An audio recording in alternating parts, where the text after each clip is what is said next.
naman, this is my way of giving thanks for all the blessings that I have received, for the talents nga kung kisa makapaint man ako kahit paano.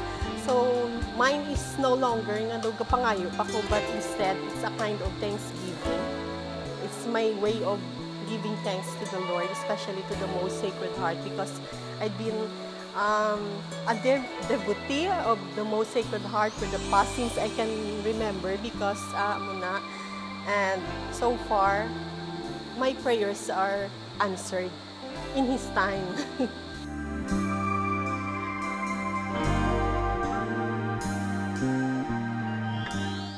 Subong nga henerasyon, matuod ka siling nga daw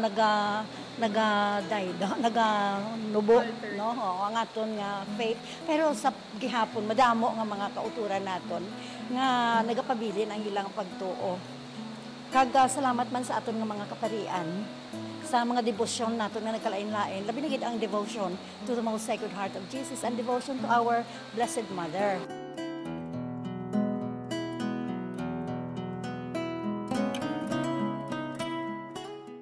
Pinagdaanan ko sa buhay, yung especially pag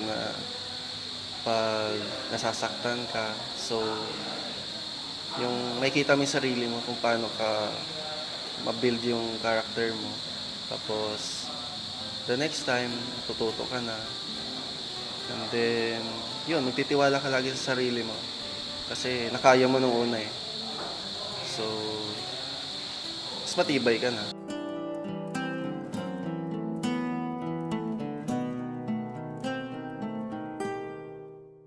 Sa ila siniginpinta nga mga mata, sa likod sang masanag nga mga kolor, kag ang istorya sa pihak sa nakakwadrado nga mga litrato.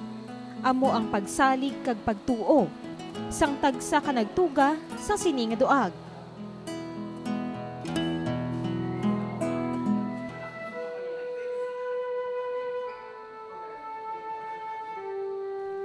Fidei, ini mas kilala nga paglaom, pagsalig o kun pagtuo. Ini ang tema sang exhibit sang 13 ka mga artist diri sa syudad.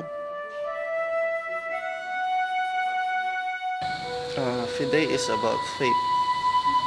And napasama ko sa exhibit na to kasi yun, nung nag-transfer kami dito, so nagganap ako ng group para ma-expose din yung talent ko.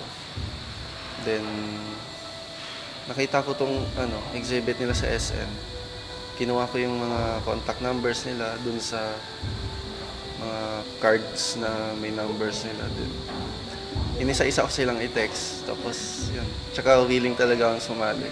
Simple man sa panulukan, ini nga artworks ang nangin pundasyon sang pagpakita sang kinaugalingon na ekspresyon sang sini nga mga artists. Ang hindi nila mapautwas sa tinaga, sa pintura na lang kag sa litrato ginadala. Gani ini ang isa sa nangin instrumento sing ila pagsalig, nga sila maintindihan kag sila man maapresyar. Proud, tsaka masaya silang kasama. Tsaka willing din silang tulungan ako. Halimbawa, may mga techniques ako na tapos ako nang bahalang para magkaroon ako ng edge. Ginpakigbahin man ni Daniel kung ano ang interpretasyon sing iya sininga ginhimo. This is Saint Clair, ang title niya Saint Clair. Bale, parang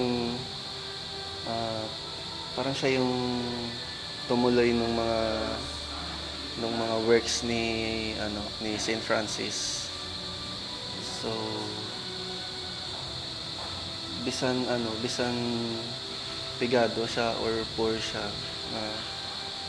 ang faith niya amo nang gadala sa iya para makapaglingkod. Masiling man nga una niya ini nga pag-exhibit, apang isa na ini katikang pakadto sa madamo pa nga magasunod nga exhibits kag matapos nga mga paintings. More exhibits, tsaka siyempre, I'll do my best para mag-excel. Hindi naman sana ikipagsabayan, pero love ko talaga yung art.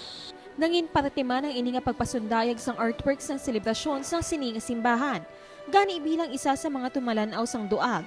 Madamo man sang obserbasyon si Miss Rose. I have observed that their works reflect the faith of our people, and also, yeah, because the others have a, what do you call this, modern painting. That's why when I look at it before, I did not know what is it. But when I talked to the artist, he explained to me, no, the painting, and mostly it depicts about the faith of our people from the early Filipinos and to the present, and also in ecology. Entrada naman sang puwertahan, ininanga kahoy ang masugata sa imo. Isa ka installation art ni Miss Sandy nga amo ang puno nga nagahatag sang oportunidad sa mga nagabisita nga mag-wish kag mga di sang buot sa ila tagipusoon. This is inspired by the works of Yoko Ono because she's one of the visual artists nga namian ko.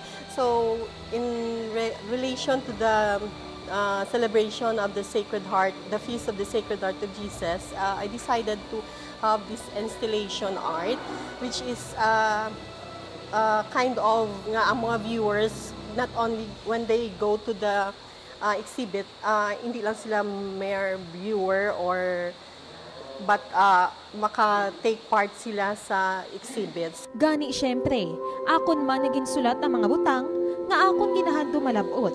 Pinaagi sang pagsulat sa papel kag pagpakabit sini sa puno.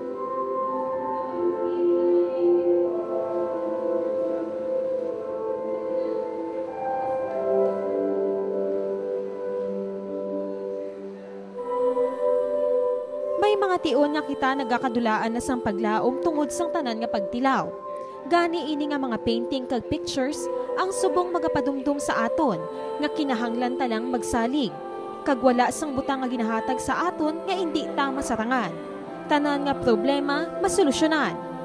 Gani pinaagi man sa sining nga exhibit, mas napabakod ang paglaom sang tagsa ka individual. Nga sa insakto nga tion, aton malabot ang madugay na nga handom kag dumot sang aton tagsa ka tagipusoon.